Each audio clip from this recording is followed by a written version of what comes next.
The power back door, the tailgate, just stopped opening out of the blues on this Toyota RAV4, and today I'll be covering how I did the troubleshooting process and how I got it back to opening normally. This in general is how to troubleshoot tailgate systems and doesn't necessarily just apply to this car. Now let's get this.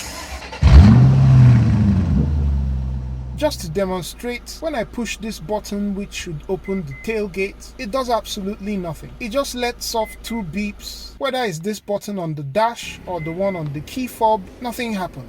And so for me, the first thing I wanted to establish was whether it was a hardware or a configuration/software issue. And so I went ahead to hook up the Xtool A30M and then went into system selection and then the power backdoor module. I checked for DTCs and there was none stored, and then my plan was to do a bidirectional test, which is to command the power door to open through the scan tool. And so I select this. It goes ahead to tell you the preconditions. I'm moving over to the back of the vehicle. I hold my breath and then push the forward button.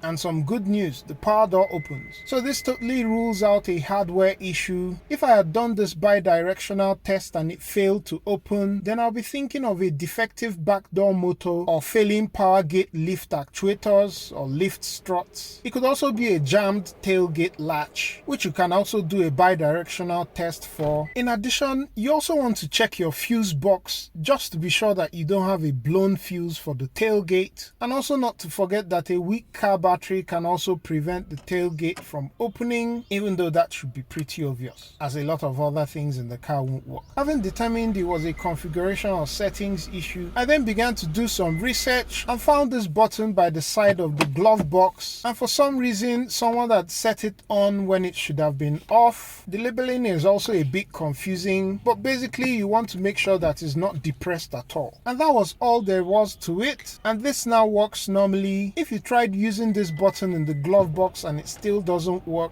then you might now need to remove the trim on the back door and try and get to the sensors, as debris on the sensors can also mess up the system and stop the door from opening. Hope this was helpful. Don't forget to like, share and subscribe if it was, and I'll catch you on the next one. Peace!